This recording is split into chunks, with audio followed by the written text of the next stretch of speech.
Hello, everybody. My name is Cappy Powell, and I am a board member of the Johann Fust Library.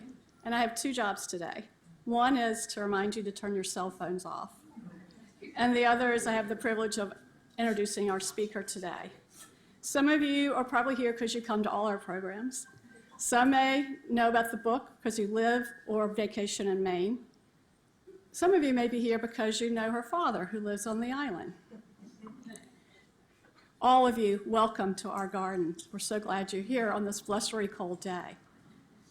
Virginia grew up on the northern side, I call it, of DC, the Yankee side in Maryland, right? She went to Vanderbilt. She was in marketing before she got into policy and politics. Shocking, Virginia, I'd say. In 2005, before she wrote her own beach book, she started a blog about the greatest beach books, right? 2005? Okay.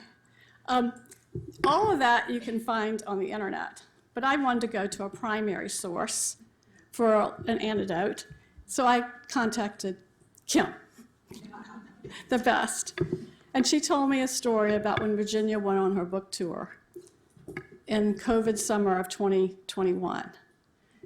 She drove the family car to a book signing event in St. Louis, Missouri. After she left that event, the car broke down. Now, Virginia went to Holton Arms High School in Bethesda, Maryland, and their motto was, "I will find a way or make one." And she did.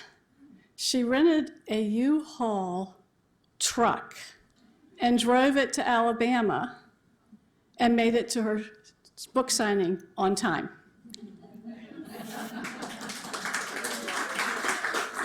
So Virginia, I hope your trip coming here was easier than that, but we sure are glad you're here with us today. So welcome to our garden.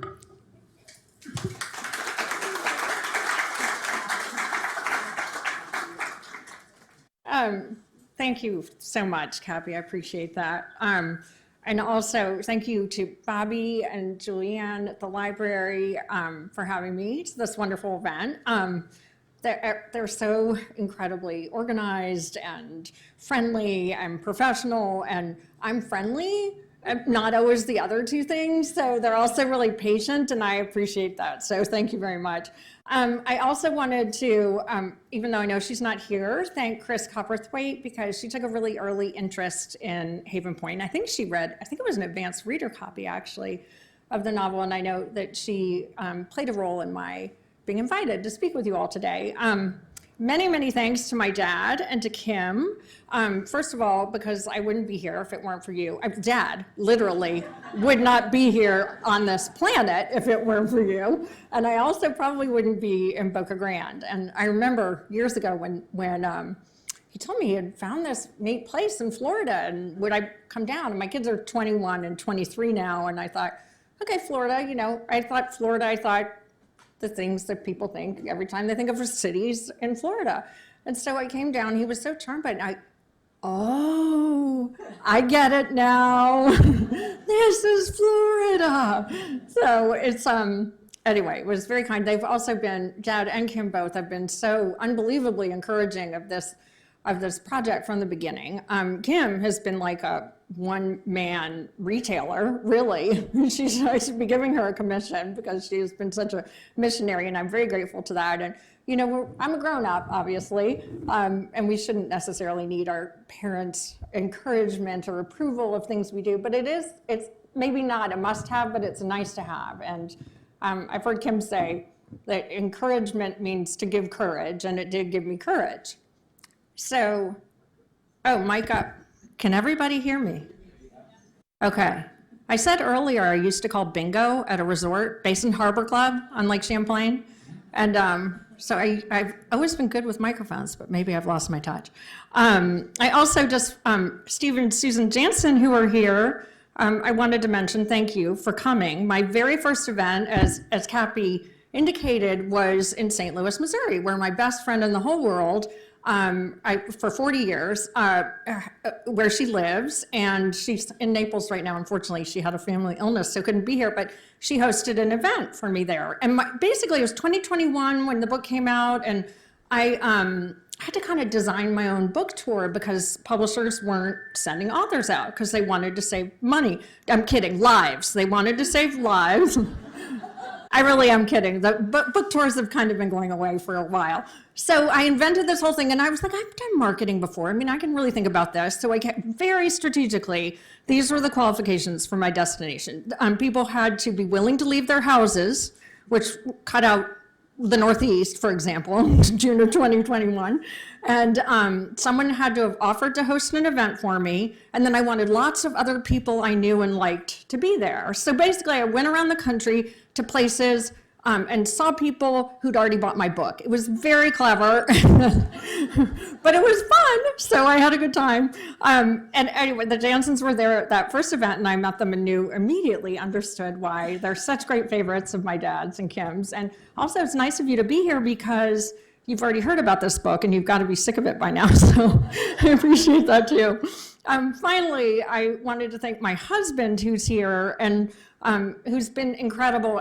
People ask me a lot if, what sort of advice they have for aspiring authors.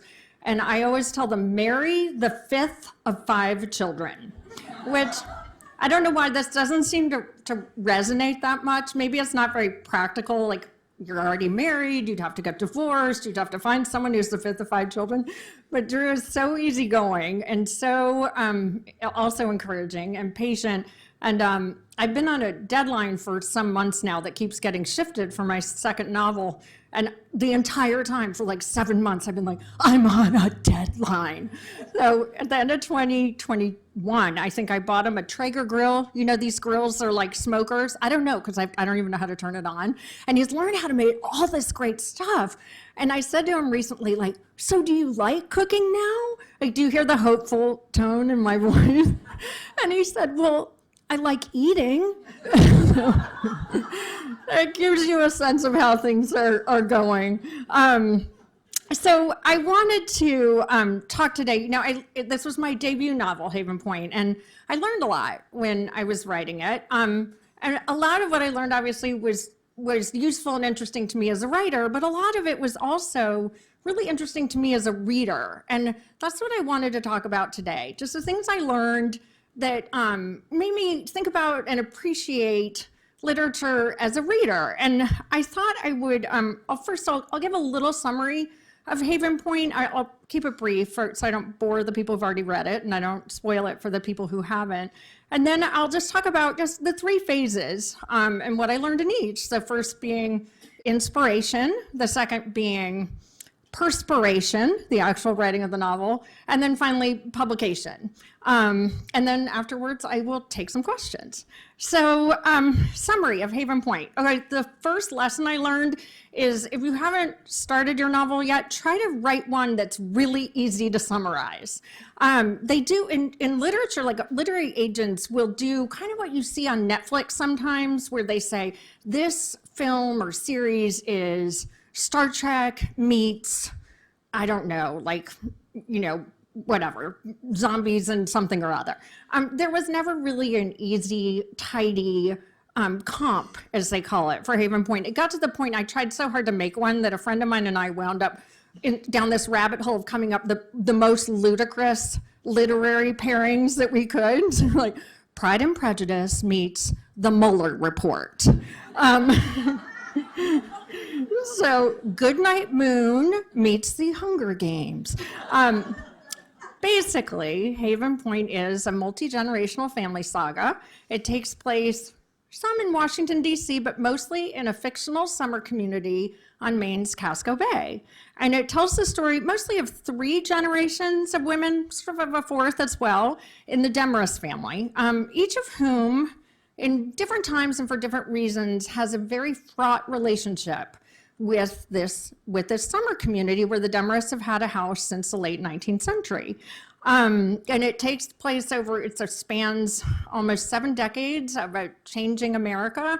And there's lots of drama and lots of, it's a dramatic location and lots of family drama. And the oldest of the 3 generations, Marin, who's the grandmother, sort of makes her peace with this community called, wait for it, Haven Point. Her daughter Anne, though, when she's 17 years old in the summer of 1970, leaves and says she's never going to go back.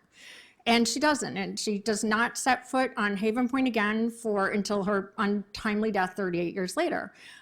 Anne's daughter, Skye, the granddaughter, sort of sees her mother's, assumes that her mother's antipathy is a basic culture clash between her bohemian art teacher mother and this very hidebound insular summer community. But of course, there was a little more to it than that.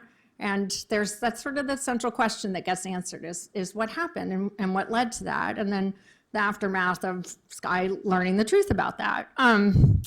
So inspiration. Before I get to what made me write this novel, what made me want to write any novel? Or when did I decide I was a lunatic? People ask a lot, did you always want to write a novel? And there's something about that question. I think the phrasing of it, I think it might be the word always, that is, I've always recoiled a little bit. And I think if I were 25 years old, I wouldn't mind, but sort of the word always, it implies this like burning, constant passion. And I don't know, I'm not 25 years old. So I picture, did you always want to write a novel? If I said yes, it's like, and you're just now getting around to it? That's kind of sad. So I would say actually it was a recurrent ambition. I was always a reader, didn't always read what people wanted me to read, but such as English teachers and things like that. And I did even try through the years on and off a few times I'd have an idea for a novel. It was often when, you've left one job and you're waiting to start another, you have a little time, or maybe you have a long vacation. Just when your mind has some room to run, I came up with some ideas and got excited and started and never finished. So I came up, with a few ideas over the years. I think why I managed to finish this one, there's a little lesson in there, which I'll get to in a second. But basically, I came up for the idea of Haven Point when I was walking on a beach in Maine in a summer community that's very similar to this. And my very first thought was, I'd like to write a novel set in a place like this. And early on when I was writing Haven Point, I would listen to author interviews, Barnes & Noble, even back then, before it's sort of pre-podcast days. I started this book in 2012, by the way, it doesn't have to take 9 years to get a book. Just if you do things my way, it does. So let me be your cautionary tale if you're interested in writing a novel. And I would listen to these authors and they would talk about their inspiration. It was super lofty and high-minded, and these incredible themes, or like characters that just like came fully formed, like Athena out of Zeus's forehead or something. And I was like, I started with a place, like that seemed wrong. But of course, in writing about a community, what you're really writing about is community, the idea of community. And there's so many rich themes that go along with that. Some very universal human experiences, the need to belong. We're a very social species, and I think we've all experienced times in our lives where we felt like we didn't belong. And so I did start with the setting, and then it's also, on a more sort of prosaic level, summer communities like small towns, like boarding schools, Hogwarts, for example, make really good settings for novels because you can do a lot of world building. The setting becomes almost a character in itself. I think that cities are great settings for novels almost often for the opposite reason, because you're so anonymous, it's so different being lost in a big city. But I liked the idea. It felt sort of cozy to me, even though Haven Point does not always feel cozy if you read the novel. So I didn't grow up in going to a summer colony like Haven Point. I grew up being really jealous of people who went to summer communities like Haven Point. So I was the joiner in my family. I knew Boca Grande was a great place, and my dad started every time I talked to him, it was like he was talking about some new group he was joining or whatever. I was like, whoa, wow, he must love this place because you really got him on board. I was the president of Booster Club in high school. I went to sleepaway camp. I was that kid. Oh my gosh, if I could go someplace every summer where everyone knew each other, I couldn't imagine anything better in the world. And of course, that's the adolescent story. You know, these people who went somewhere, they belonged.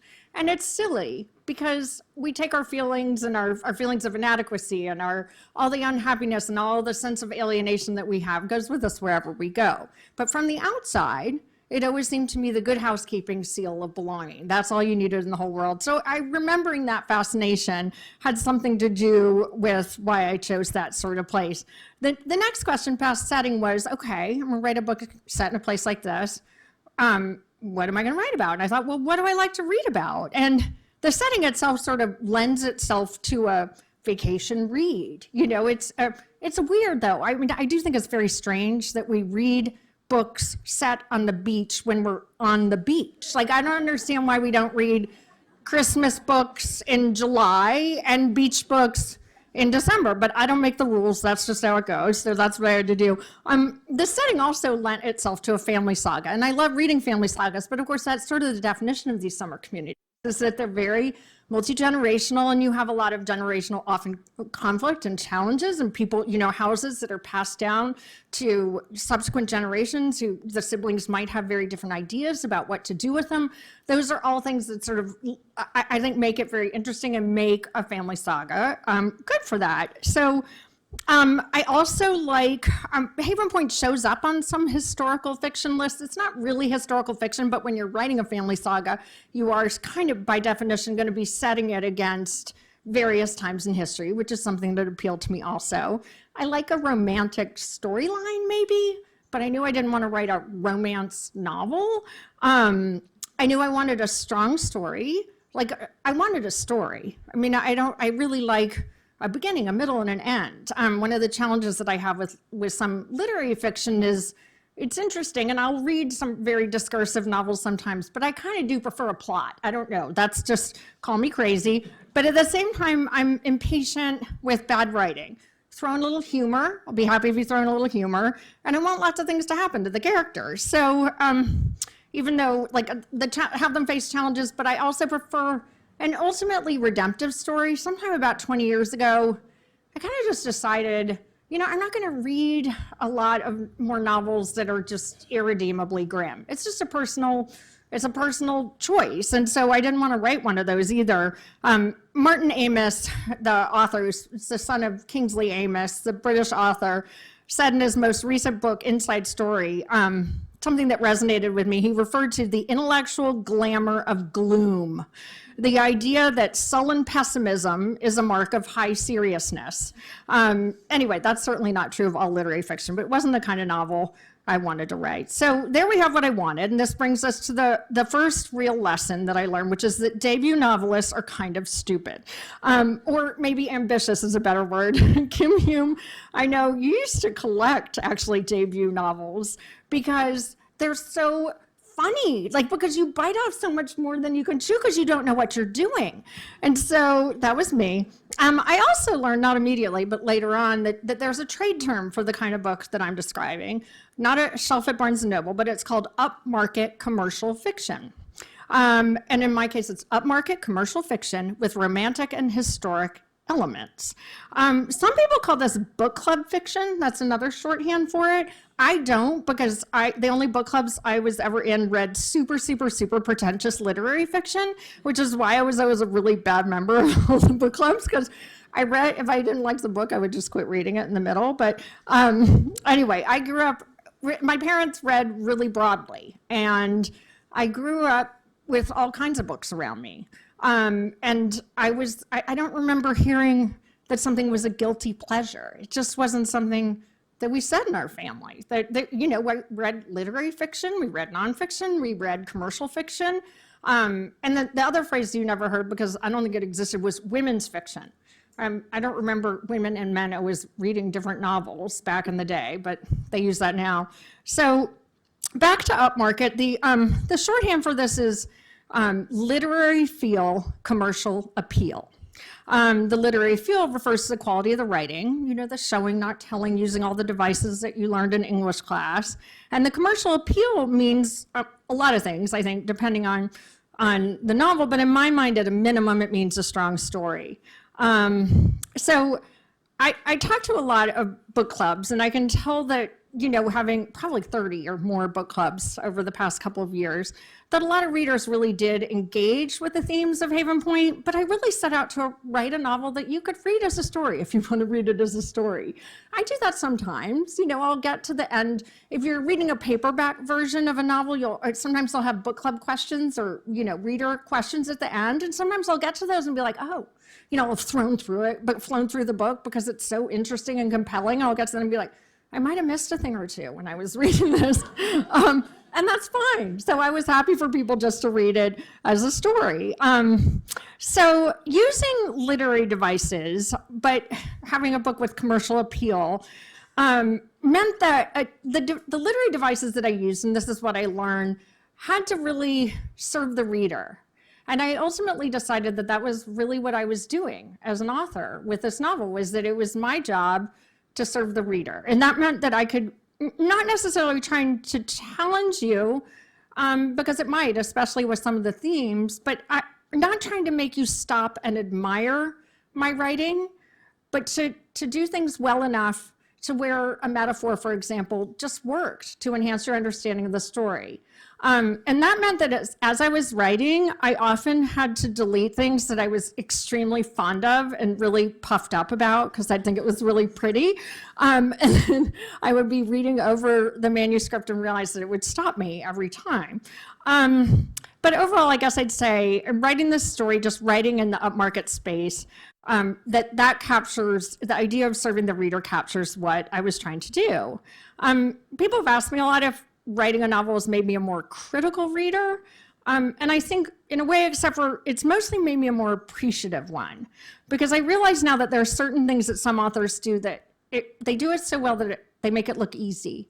Like I can write dialogue until the cows come home, but descriptive prose is much harder for me. And I remember reading Where the Crawdads Sing a few years ago when it first came out, and there's a lot of descriptive prose in that. And I think I had a lot of some friends and other reviews that I read where people felt like it got bogged down. And I have to say, I thought it worked incredibly well. Her dialogue is harder. There's not a ton of dialogue in the novel Where the Crawdads Sing. It's clearly not, I think it's probably written by an introvert from what I could tell. But I thought she did a beautiful job with that. And I don't know that I would have felt exactly the same way 5 years ago or 10 years ago, because I just came to admire what other authors do well. So there we have it, the inspiration. So now we get to the perspiration. So I've signed up to write a quality novel, a family saga spanning 7 generations that makes you laugh and makes you cry and has rich themes and great characters and a redemptive story. No biggie, no big deal. As I mentioned earlier, I made a decision as I set out, a couple of decisions that I actually in hindsight think were sort of instructive, not just for writing novels, but really for any kind of creative endeavor. And the first one that I made was not to talk about it. And it was sort of a pretty simple equation at the time. I'd talked about writing a novel and not done it. So I thought I'll try writing a novel and not talking about it, and that might work better. It wasn't like a big secret or anything. I mean, there were plenty of people around me who knew about it, particularly a number of people who were helping me in one way or the other. But I just thought, I'm just not gonna work this into my identity. People ask what I'm doing, I'd talk about my job that was actually making me money, which this thing, was a very good chance it never would. So I remember I had lunch with my dad. I'd started this novel when we were together in Maine in August, and it was a few months later, and I talked about it a little there. I said, hey, by the way, I think I'm gonna give this a go. And he was very encouraging about it. And I said, I'm just not gonna talk about it though. And he told me that something my late grandfather had said, which was, if you're ever involved in a creative endeavor, don't talk about doing it until it's complete. And the reason why was that you get the benefit of doing it without doing it. And there's actually some science to that. It's called social reality. And I think that there are some people probably who mention, they find that they create accountability. And that is, I think, more intuitive, that if I tell people I'm doing this, then it'll make me do it because I'll be embarrassed if I don't do it. That doesn't work for me. My kids used to say, Mom, you're embarrassing yourself. I'm like, that would require my feeling embarrassed, wouldn't it? And I don't actually feel embarrassed. So, but I think it's true that if you start talking about it and people get excited and you're telling them the story and it feels like you've done it. And so again, while this was just a gut, it wasn't a big secret. It wasn't this huge hard and fast policy, but I shouldn't talk about it. And I think it really helped because I think I kept the main thing, but there is also a chicken and egg aspect to this, because I don't know if not talking about it helped me finish it, or it was more the fact that I was ready to write a novel because I didn't feel like I needed to talk to everybody about it, that I was sort of in the right place to do this. But whether cause or effect, I think there's the sort of core issue here is one of intrinsic versus extrinsic motivation. And listen, I'm capable of doing things because I think it looks really cool to do them. I mean, I used to water ski. I mean, why else would I water ski? It's really uncomfortable, but like, it looks really cool. But this was really more about not what I was trying to be, but what I was trying to do. I was trying to take on this really rather immense creative challenge. Did I want to get it published? Well, yeah, like Drew will tell you I don't need another hobby, but I was kind of ready to buckle down and do it. And do the work, as they say. I say that because there's a wonderful book, if any of you all are ever interested in writing a novel or really doing anything creative, even starting a business. It's a little book and it's called Do the Work by Stephen Pressfield. And I highly recommend it because I read it at a really critical time early on. And I think it was incredibly helpful to me. So here I'm about to do this thing. How do you go about it? So there's a little sort of, I don't want to call it a controversy, but sort of an ongoing debate, constant, decades long probably, between what they call the plotters and the pantsers. Now, the plotters are people who extensively or not so extensively plot their novels in advance, and the pantsers are the ones who just sit down and do it by the seat of their pants. Now, I don't know how you write a multi-generational family saga just sitting down and doing it by the seat of your pants. I just know that I couldn't do that. I also, however, did not, like, I plotted the novel in that I knew from the start where it was going. Over a series, that first walk, I came up with the idea, and over a series of walks over the next 10 days or however long I was away, I came up with the basic story. And for those of you who have read Haven Point, Marin, the grandmother's story, it's told from the point of view of two characters, the grandmother and the granddaughter, and Marin's story is, the story you read is the story I came up with. So it was basically there. But obviously a lot has to happen. You start writing something and you realize like there's not enough happening. Like, more things need to happen. And you end up weaving things in over time. So there was, even though I knew where it was going and I had the basic beats of the story down, and even those changed, there's still a lot of room for discovery. And I also really question this idea of whether when you sit down like at your laptop, like why is that the moment where the idea generation really matters or is better or more important somehow? Because no matter what, you're coming up with ideas. And it's extremely exhilarating, and I think it probably stops a lot of people who start novels because it's so fun to come up with ideas, and like writing a book is not as fun as coming up with the ideas. So I again wrote it in sections, and then another thing happens, which is the themes kind of emerge over time. And they'll change. I'm working on my second novel right now. I sold it early last year, and it's due like next week. Anyway, so if my remarks are a little scattered, you'll understand why. But and I've had some themes, like some themes bring characters with them. You know, they kind of elbow their way to the front as you focus more on certain aspects of the story that emerge and become more important or more interesting to you. And then what happens to your draft is you'll still have legacy left over of things that really aren't as important anymore. And my agent just looked at an early draft of the novel and she's like, by the way, this whole character can go. And I hadn't caught it. I was like, oh yeah, totally, she can go. It's like, God knows how many hours of work went into it. And I'm like, okay, gone, goodbye, whatever, it doesn't matter. So there's the idea of idea generation. Where do we get ideas? Where do they come from? How do they come?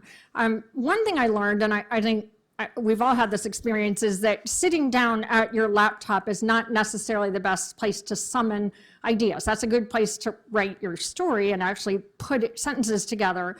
I found a lot that going on a long walk or going on a long drive, no traffic doesn't work. There's some research about this too. You know, why do we get ideas in the shower? And there's a part of our brain, I'm gonna get this totally wrong, by the way, but the gist will be right. The default mode network. So when you're occupied with something that's kind of a rote task, it frees up your brain to create. You're not as self-critical. And I think the extreme version of this is when we sleep. Our dreams are obviously, we're not like, I don't know, my dreams are absolutely bananas. So it is interesting, my dad has pointed this out too, like if you think about what your brain does when you're dreaming, that you are inventing in your head, you've got yourself in the dream, and then, yeah, granted, like it's your neighbor who looks like Darth Vader in the dream, and like there's a purple clown next to him or whatever, but you're not only making up your own dialogue and the circumstances, but your brain is creating what they all say in a conversation that's surprising you in the moment of the dream. And it tells you a little bit of something about what our brains are capable of when they're kind of cut loose, because when we're dreaming, we don't have any of that sort of editing of ourselves in our mind. And I mean, we need some editing because like, our dreams are always much more interesting to us than they are to other people. but I think that's a great thing to know, that if you've got a real thorny problem and you're trying to work it out, that often it helps to just get up from your chair and quit trying to work on it.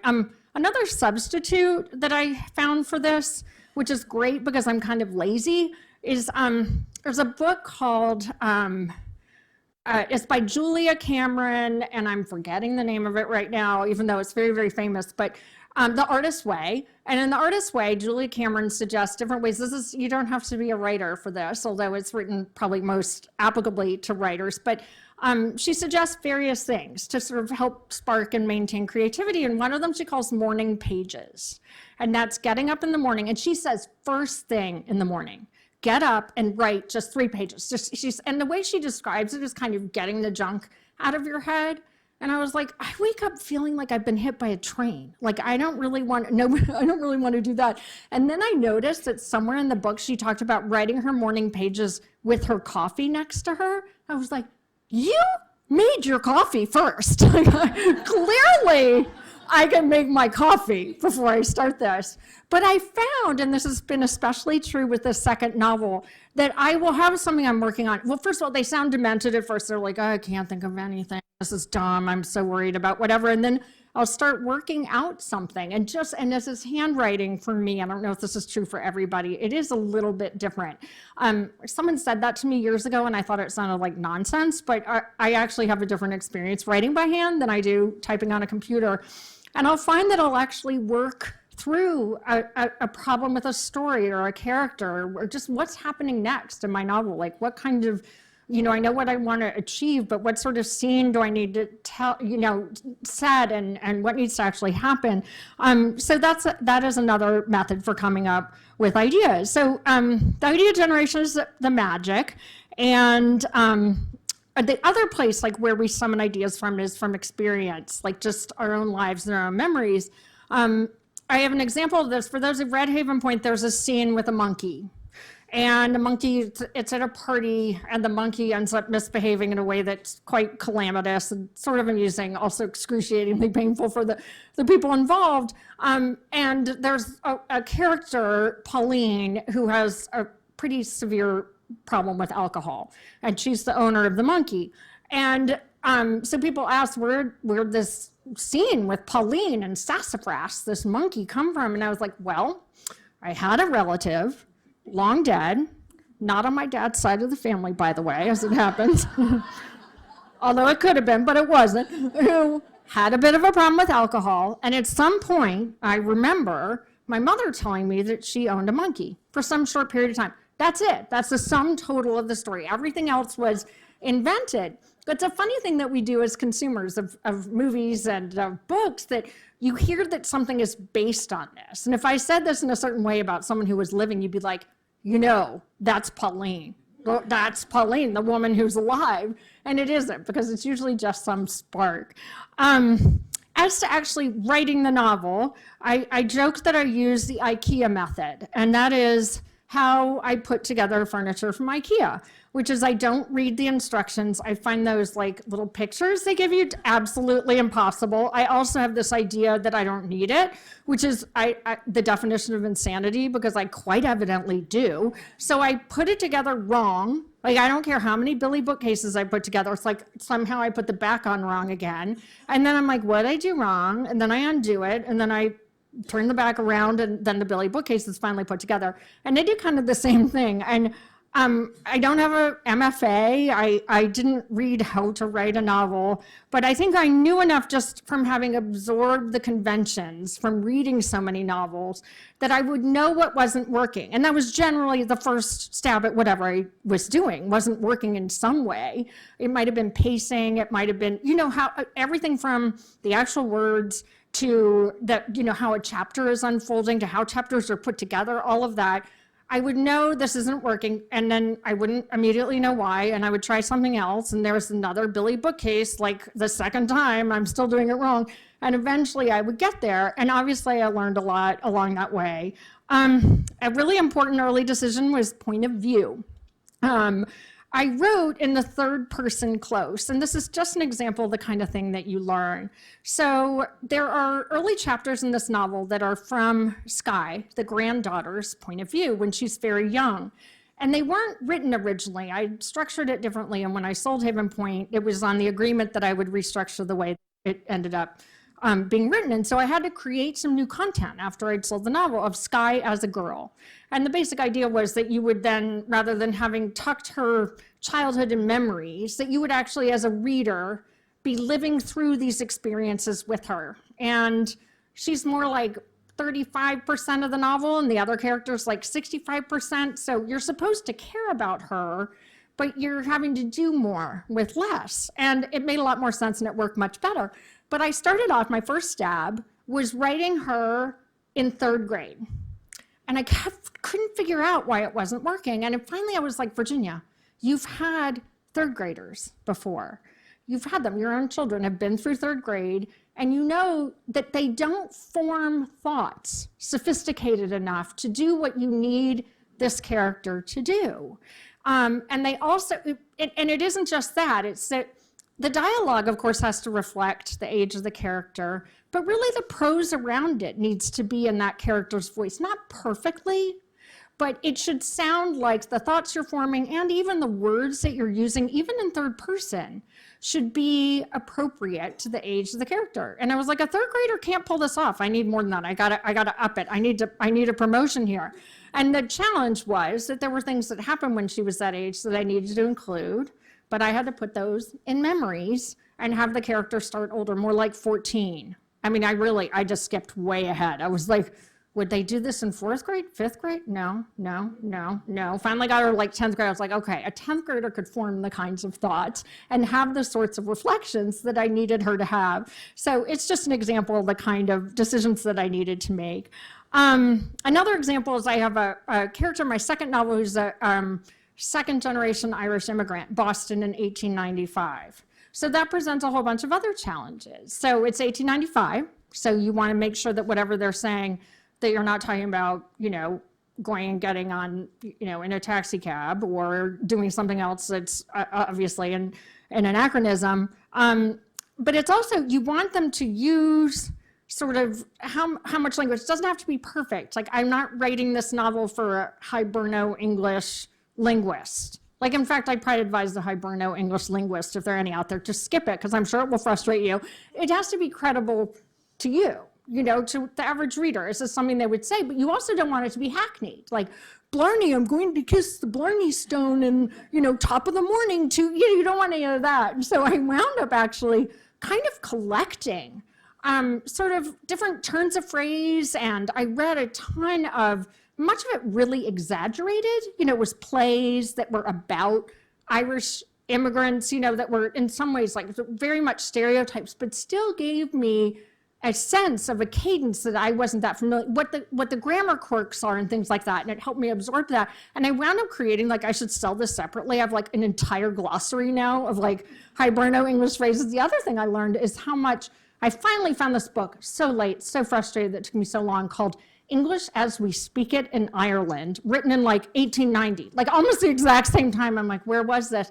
The funny thing about it is how many of these phrases he's like, isn't it funny that we say this thing like hot potato? And I'm like, that's not funny at all, because we all say hot potato. And it's because our language, the Irish, is so colorful, their use of language, that we absorb so much of it. It's now, completely in everybody's vernacular at this point. So writing process, I don't really have one. I write a lot on paper. I sometimes forget to transfer the notes that I've written into the document. It's absolutely bananas. I hear these writers say, I get up and I write 4,000 words a day, and then I'm like, I don't even know how you do that, because I'm getting up and half of what I'm doing is thinking, and it doesn't really work that well for me. My second novel, the process has been very different. It's actually more complex because I'm an idiot and don't learn from being a debut novelist. My agent, her name's Susanna Einstein, has pointed out that every novel and every novelist has a different process. I'm always sort of feeling like I'm kind of stuck, like what's happening next? But somehow, one thing after another, I get through it. So it's just this sort of odd combination of thinking and writing and drafting, and sometimes the story needs an outside reader. You often need other people to help you along. I had really wonderful beta readers, as they call them, with Haven Point. I even had one outside editor look at it who had some great ideas. And then when I sold it, I had enough, so I basically rewrote it. I can't even tell you how many times. And when I sold it, I did another major restructuring. So a lot of what editing is, like I said earlier, is taking out extraneous characters. It's tightening, so the story coheres more around the central themes of the story. I will say with my second novel, it was a lesson that I learned, was to really think a little bit harder thematically from the beginning, to really understand what it was I was trying to say. It's still evolved and changed over time, but I think I was a little bit more intentional, and that's why it's not going to take me 9 years from the time I start writing it to the time I finally get it into the world. And I think overall that's the lesson that I learned about writing a novel. St. Ignatius of Loyola talks about give without counting the cost.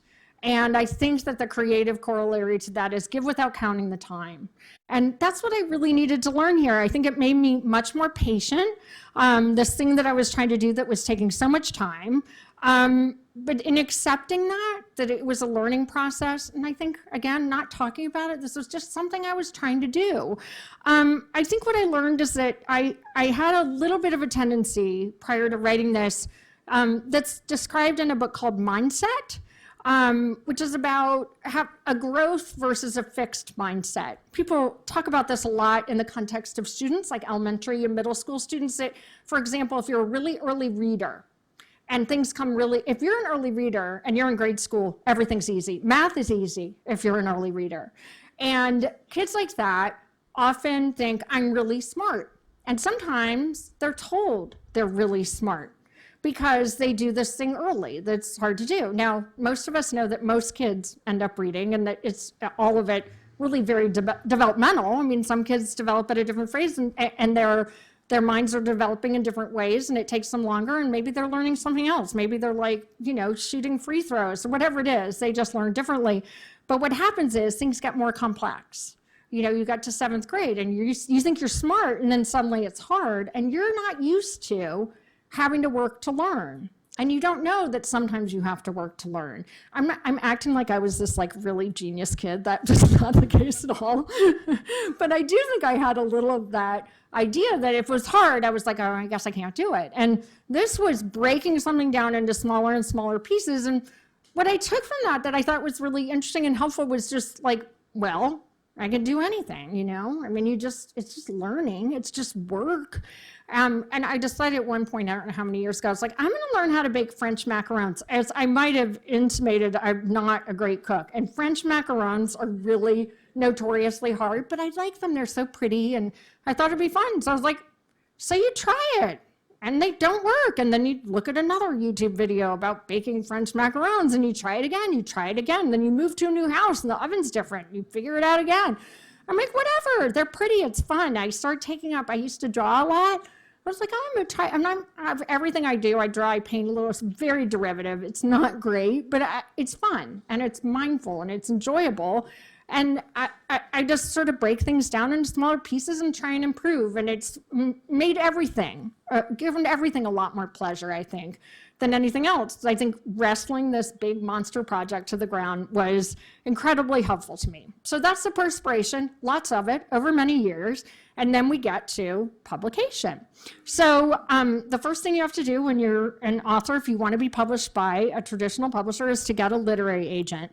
And if you Google how to get a literary agent, you'll get 7 trillion answers, because they're the gatekeepers. Because you cannot submit a novel to a mainstream publishing house unless you have an agent. And so they're the ones who are, sorting everything out. I had a little help with that, which was great. The process of getting an agent can be very cumbersome. And a friend of a friend who knows a lot of people read the manuscript, really liked it, and helped me out.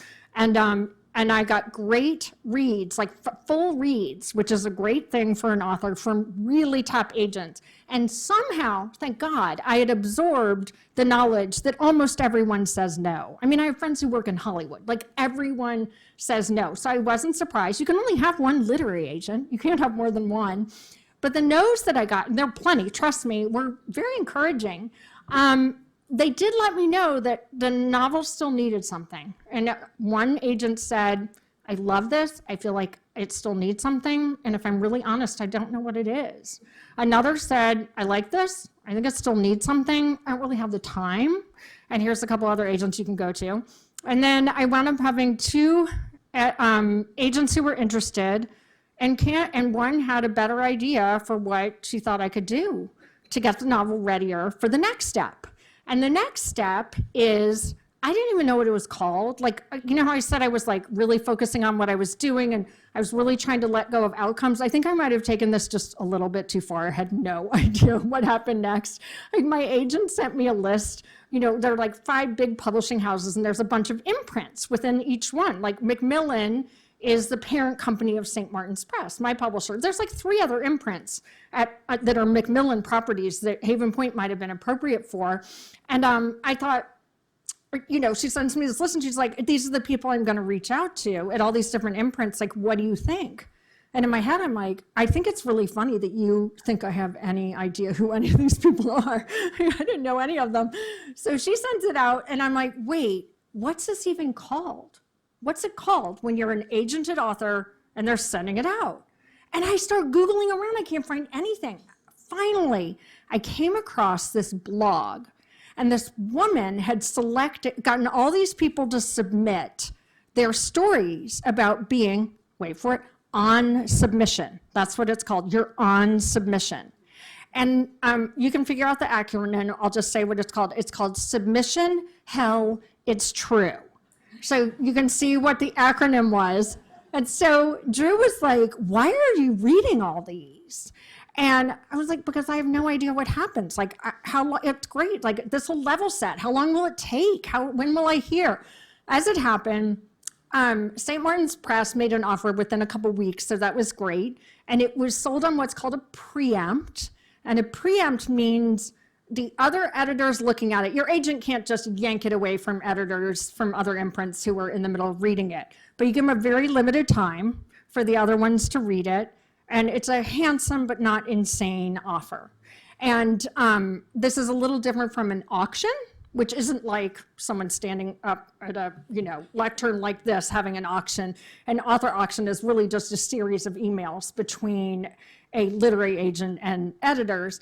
So it isn't competitive in that way, but the offer is nice enough to take it off the table. And at this point, I had spoken to this editor, and she knew exactly that she had this idea for restructuring it that made so much sense I couldn't believe. I hadn't thought of it, never mind me, all the wonderful people I'd had read it. And she's like, it won't come out for another 2 years. And I'm like, honey, it's taken me like 7 years to write. Like, whatever, who cares at this point? And of course, that ended up being a good thing, because it meant that my novel did not come out in 2020. 2021 was not perfect. For debut novelists, 2020 was really, really, really hard, because debut novelists don't know anybody, and people were really distracted, and so it was much better. And then she also wanted me to rewrite it, and she's like, I'm thinking you need to rewrite it. I'm like, I've rewritten this thing so many times, doesn't matter to me. So that was how I got the offer. It was good I had the time because I did have a lot of work to do adding this. I then went on to, so I finished it up, and then we get to the phase where, and this stuff, again, these are more prosaic details, but I as a reader found this really interesting. So authors don't have a say in titles or covers. So your publisher might give you a say, but it's in basically everybody's contract. And that's because, guess what? Publishing house marketing departments know a little bit more than authors about what will sell and what will work. But they did kindly ask me about what I thought. Covers, no guarantee, but did I have any vision? What were my ideas? And my editor said, a good thing to do is to go through books that have been out in, like, say, the past 5 years or so. What covers did you like and why? And so that was this fascinating, we react, I think, intuitively to the cover of a book. But I never really deconstructed why and what a certain cover makes me think, and whether that attracts or repels me. And so I came up with, I had a lot of covers I liked and something why I liked it, and then I had this pretty long list of what I didn't want. So I was like, okay, so I really don't want the woman facing away with the suitcase, walking away with the back of her hat, with the fog and the whatever. And I didn't want a photograph of the back of an Adirondack chair with a hat. Again, the hat, the woman, the hat, it's everywhere. But the photograph to me, or that's my reaction. I could be wrong about this. This is just how I respond. That says genre beach read to me. Nothing wrong with that, but that wasn't what I'd written.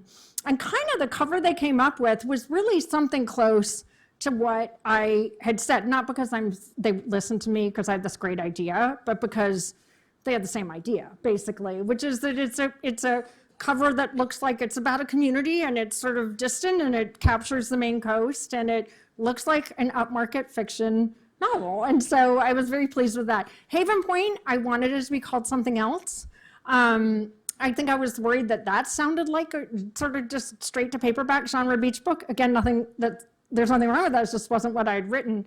But once the cover came out, it didn't matter. So the title didn't matter once the cover was out because it was doing the job. So I did wind up actually making a bunch of fake covers just for my own amusement. For Haven Point, I was like, Haven Point. I did them on this iPad app that I have, this graphic app. It's like Haven Point literary novel. And it was all this kind of ivory white space and little tiny bird sketch, just one right in the, and then I had Haven Point the thriller, and it was this very sort of creepy font, and then all of these things that look kind of like waves and water, definitely. And then I just had one, I was I don't even know what genre this is, but it's flat graphics, really bright colors. It feels like every fifth or sixth novel that comes out looks like this. So I had a little fun with that, just thinking about that. I think it's also a question of how much a title needs to reflect a book. That was something that came up. I thought it should be called, and this will only mean anything for those who've read it, the Skyboat Song. And the Skyboat Song is a song that appears really rather late in the novel, and Sky is also, as it happens, the name of one of the main point of view characters. And I sort of just liked the way that sounded. And my editor thought it came up too late in the novel to matter. And that's her opinion. I actually was glad because somewhere along the line, the Outlander Netflix series or whatever it's on, I don't know if it's Hulu or Netflix or what, the series that's based on the Outlander series of books, incredibly popular books, an incredibly popular series. The theme song is the Skyboat Song, which barely anyone had heard of when I started writing this book. And now everyone's oh, this must be an Outlander. I don't know what people would have thought. So anyway, then it went out in the world. Haven Point is published June of 2021. I made up my own book tour. It was hilarious. It was kind of fun. Book marketing is a very different world now. There aren't a ton of reviewers anymore. It is very atomized. You do a lot of small audiences. I think when Bobby or Julianne told me how many people were here, it was told my husband, you could knock a 0 off that number. I would have still come. So I'll talk to any crowd, anytime. And I had a lot of fun doing this. I think authors do a lot more than they used to. And a couple things I learned, just tips as a reader. What's incredibly helpful, to not necessarily for me, but to any author, if you ever like a book, reviews, unbelievably helpful. 5-star reviews, to be honest, because they make up for the 1-star review from the person who it got damaged when it was shipped, which has absolutely nothing to do with the quality of the book you're reading. Affinity groups are great. If you have I keep in touch with my sorority pledge class from 50 years ago, send them a note. People will, that you cannot imagine how much word of mouth really helps. Writing a review, if you have a hometown listserv, inviting authors to book clubs. This is the one good thing that came out of COVID for authors, is that people got really comfortable with Zoom. I don't really think I would have done as many. I did book clubs in person. I did hybrid, where some of the members were comfortable coming in person and some weren't. And I did some that were completely remote. I don't think I would have done as many as I did before COVID, because I just don't think people were doing that as much. But everyone got very nimble with those platforms, and that got much better. Also, this is the crazy thing.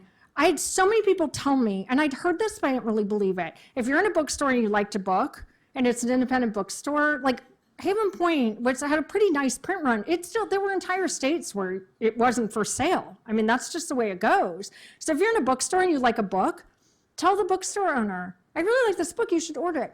I had 5 people tell me, oh, by the way, I told them they didn't have it at X and Y, they ordered it on the spot. Independent bookstore owners will actually listen to their customers if they like a book. There's a lot of books out there, and it can be hard to sort of weed through them.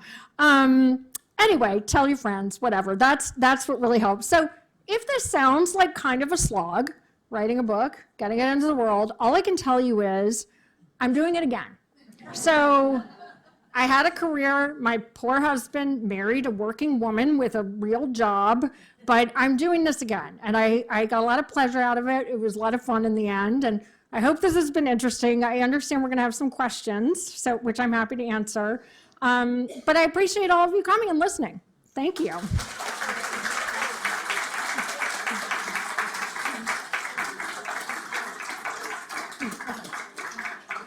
Thank you.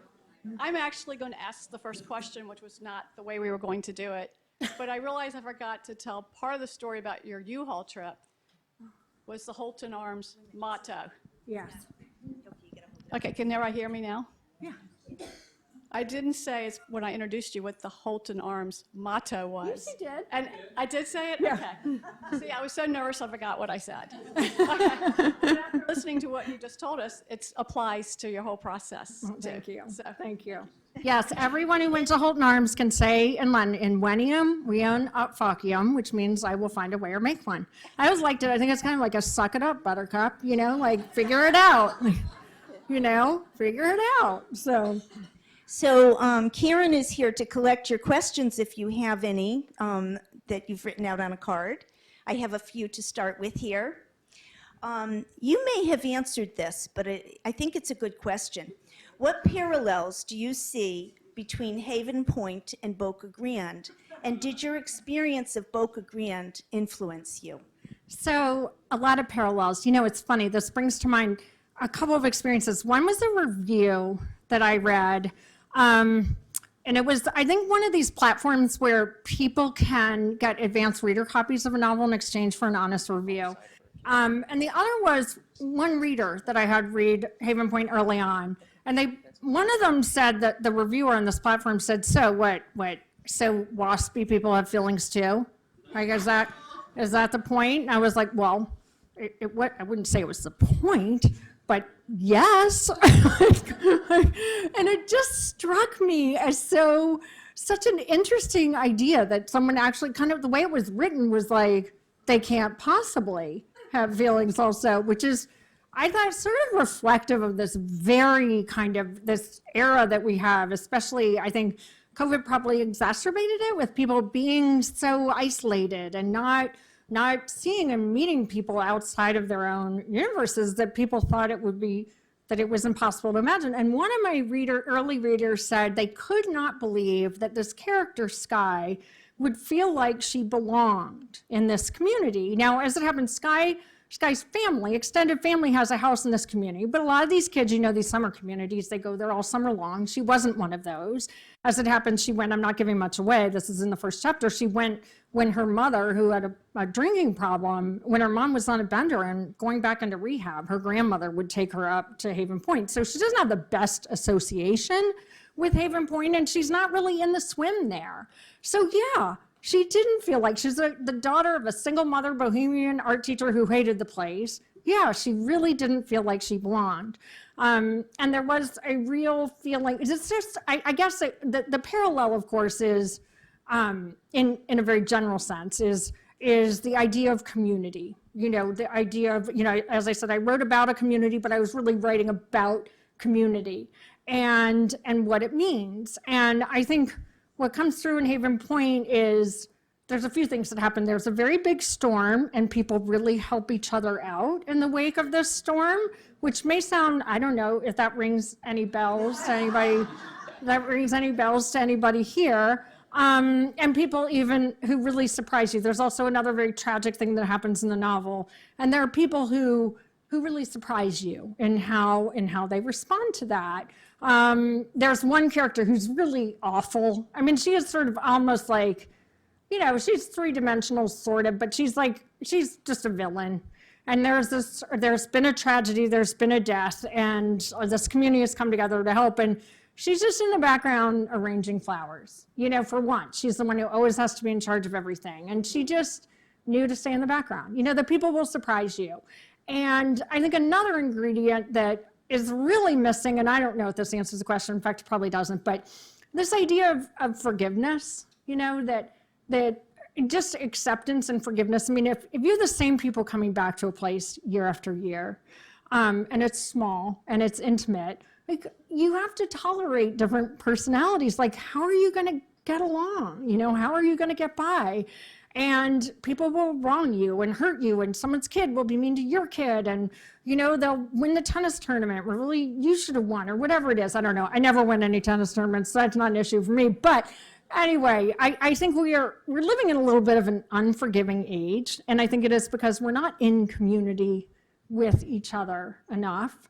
And I think we have this problem of seeing people as types instead of as fully formed human beings. And that was a little bit what I wanted to write about. I feel like obviously this is a seaside community. There are people come back year after year, and it's affluent, and it's, not like super, super, super diverse. Maybe Maine summer colonies are not very diverse. My editor asked about that, like, we don't have a lot of diversity. I was like, no, like you don't, like I didn't know how to work it in except to say that you have characters who you would expect to notice it in the novel because they would. But I think what's most important is for all of us who are in these communities that are where we have to work together, where we have to get along, that we remember what it's like to be on the outside when people come in, that it's hard for us to remember how something looked from the outside, and that we are, generous to people who join the community. I know from my dad and Kim's experience, that's certainly been the case here. They've been made most welcome, as have I, just as a visitor. So anyway, I didn't answer the question at all. Hey, I love Okay, that thank you. answer. Virginia, I want to remind everyone here that we have some of your books for sale over by the Shell Collection, and that you're going to be signing books here at the table there. And I want to thank everyone here for attending on this brisk day, and I especially want to thank you so much for your Well, generous thank talk. you. Thanks to all of you. Thank you. Interest. Thank you. Thank